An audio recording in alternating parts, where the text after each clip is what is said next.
I spent my June pursuing Fuerteventura's promise of adventure. Its surf culture and rogue nature beckoned me. I quickly hit all of El Cotillo's boutiques and cafes and wanted more.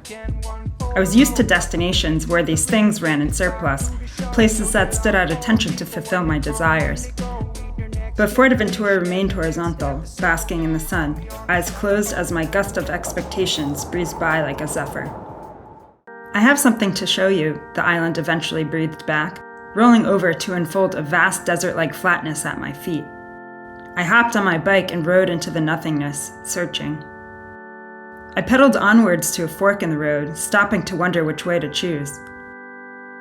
Unsure, I turned back, regretting my decision to come somewhere so sleepy when I was seeking a respite from my loneliness.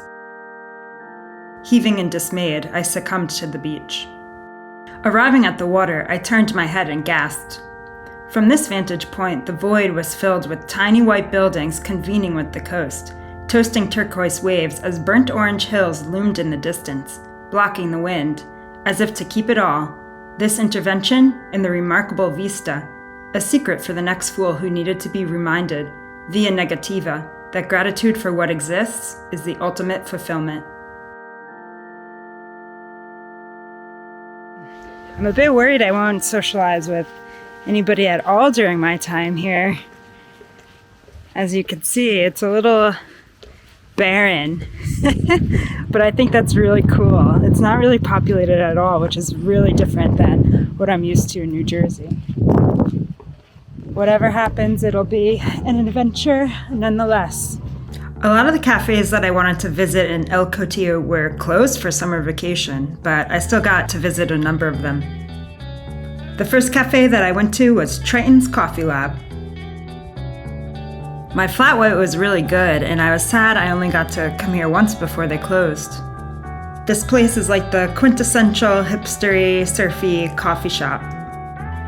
And then this bakery here, El Goloso, I ended up going to like 5 or 6 times during my stay.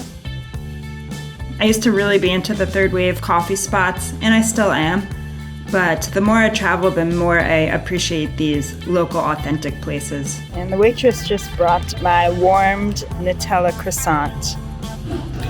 Excellent, it's crispy and flaky. This next spot was right by my accommodation. Sometimes in the morning, the line was out the door. They had all these fresh sandwiches and pastries and really good coffee too. They had a lot of choices, so if you want to try a few different things, I suggest you come here. Nice and fresh. Kitty. There are a lot of cute surfy boutiques as well. I'm in this lovely little boutique shop called Pulami, and they have really cute clothing and merchandise. I really like this pattern with the leopard on the surfboard and this shirt, which I think I'm gonna have to get because I really like the pattern. I got to chatting with the store owner and learned that she's from Slovakia, and I thought that was kind of a coincidence since I'm 50% Slovak myself. Another store I really liked was La Paredita. They had really nice clothes with these beachy muted tones and some ceramics and candles. I tried on these pants, but they were a little too small. La Paredita, I think, is really good if you want to buy gifts for people. I got these for myself. Okay. And this store is called Lapa. Their stuff really resonated with me. I liked their hats and their postcards, and I really like these t-shirts. This one brand here, they donate some proceeds to the street cats of El Cotillo, so I basically bought out a lot of their stuff. I just bought half of this store because some of their merchandise they donate to a charity for cats. So I bought a sweatshirt for my mom, a sweatshirt for me, and then a t-shirt from that brand. On my second or third day of staying in El Cotillo, I decided to rent a bike from this place, Riders Surf and Bike, and bike to the next town called Lajares. I was excited to find out that there's a bike trail that connects the two towns. And the trip is about 40 minutes, I'd say. I'm really in the middle of nowhere right now. It's pretty cool. A few cars pass by every minute or so, but other than that, there's nothing. I don't know what I was looking for from this trip. I just had a month in June and I wanted to do something rather than stay in New Jersey. I was going to stay at a co-living, but it didn't seem geared towards those who were working. It was more like a surf and bike villa. So I decided last minute not to stay there. But I haven't met anybody at my hotel. It's just been me in my room. So I'm a little lonely and the atmosphere around kind of amplifies that. I biked to this place called the Secret Garden. It was a co-living / co-working environment, and I went there honestly to fight my loneliness and work around people, but it ended up being pretty desolate. I think it has to do with Fuerteventura not being a populated place to begin with, and it being the slow season. I did really like the vibe of this place, and the food was good. Something tells me that if I stayed at the co-living and came to the cafe a few more times, I would probably run into people to talk to. Made it to Lajares. Still not much going on here. I'm taking the bus to Corralejo, which is the capital of Fuerteventura, the capital city. And I think that's the bus waiting over there. And this is the bus stop. And over here is a skate park type deal. There's like half of a half pipe over here. I think that's what you would call that. Technically, you don't need a car for Fuerteventura. You could bike places, and of course they have this bus system, but it's just a lot more efficient if you rent a car.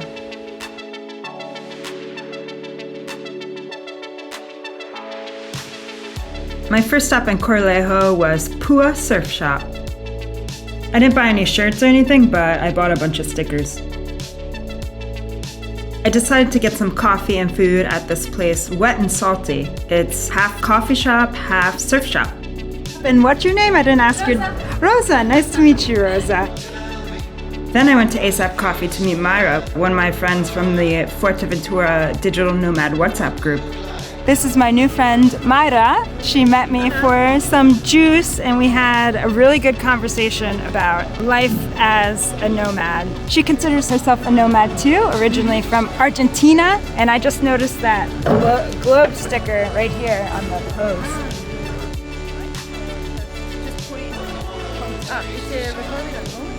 I was so happy to finally meet somebody to talk to. Being in solitude helped me reflect on how much I'm grateful for friendship. Yeah, do you know what are the breaks? Myra ended up inviting me to a barbecue her friend was hosting. Myra's enjoying. They were grilling a fish they had just caught. It's recording. So if you go for... Yeah, exactly. It's following you like... A lot of Myra's friends are Italian and her fiance is British, and Myra is from Argentina, so I felt like I was experiencing an eclectic European, South American pork. barbecue. What's the pork called? Secreto Iberico, which is just secret pork. Secret pork. Secret pork. I feel nomads get into a pattern where they travel for hours to get to a destination. And then once they get there, they're like, oh, I have to go to the next country, the next city, the next town to experience a feeling that I'm chasing. And we miss the fact that we already played that game to get to our first destination. I'm aware of this pattern and I want to counteract that by, first off, just taking a deep breath, doing the activities that El Cotillo provides me to do very easily, which is surfing, something I do enjoy, yeah, this weekend I look forward to just hanging out around town and seeing what I get up to. Going surfing. I'm a perpetual beginner when it comes to surfing. I like to take beginner lessons, so that's what we're doing. I ended up taking a surf lesson from Ryder's Surf and Bike, the same place that I rented my bike from. It's a little camera.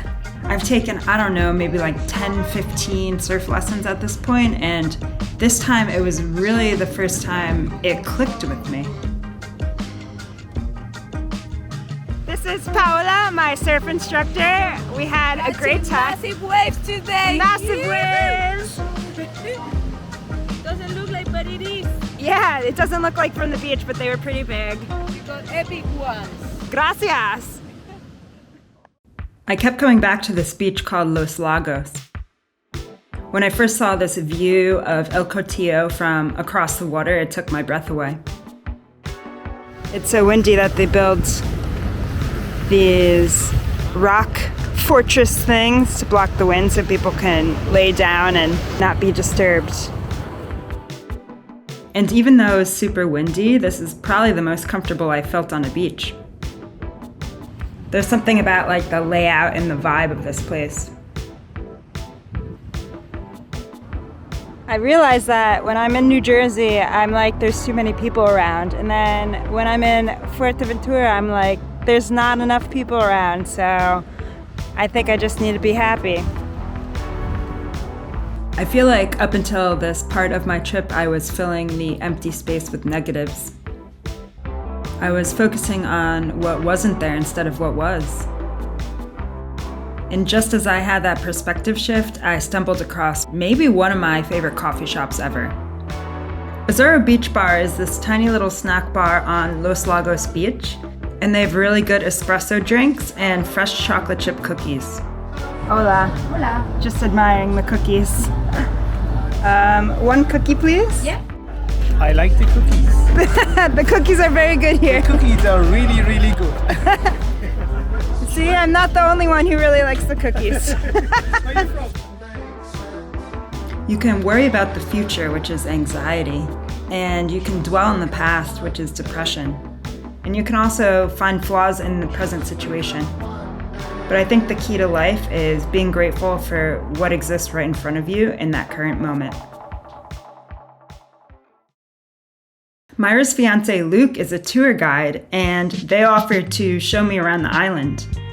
Luke was saying how the motorcycle guys are policemen, and For the two different areas, you have the the two different areas. Corralejo and you have the Puerto Rosario. And they're all friends. they're all friends. And in a bike gang. Yeah, and in the bike. Our first stop was to admire the view at Steps Beach. Woo, companionship. A nice beach. And probably some food. Probably some food. Food's good. I don't need anything else. Next, we went to an abandoned art gallery / botanical garden. The wind is so strong up here that they had issues maintaining the building. The building just went into disrepair. Lots of things breaking, the woods not being strong enough. If you look at the infrastructure of the wood, the terrace. So now it's abandoned and it's a really good view of the whole island.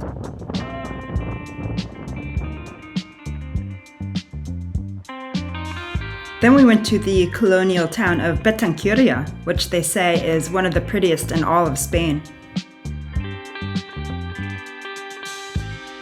I got to try fried goat cheese and jam, and Luke had some steak, so we were both really happy. Throughout my trip, Myra and Luke reminded me of how thin the line between stranger and friend is. Just like goodbye to Myra and Luke, they gave me a great tour of the north of Fuerteventura, and my heart is so warm from our experience. One of my favorite things about traveling is meeting people from all over the world. I ended my time in Fuerteventura much like I started it, getting ice cream at La Puntilla.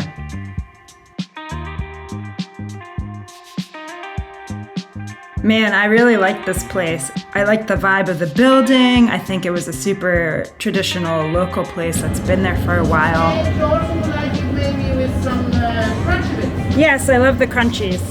And the woman working there was really nice. She offered to put these crunchy things on top of my ice cream. I spent a lot of this trip thinking about the future and living in the past. Next time, I'll cherish the present a little bit more and definitely get more ice cream.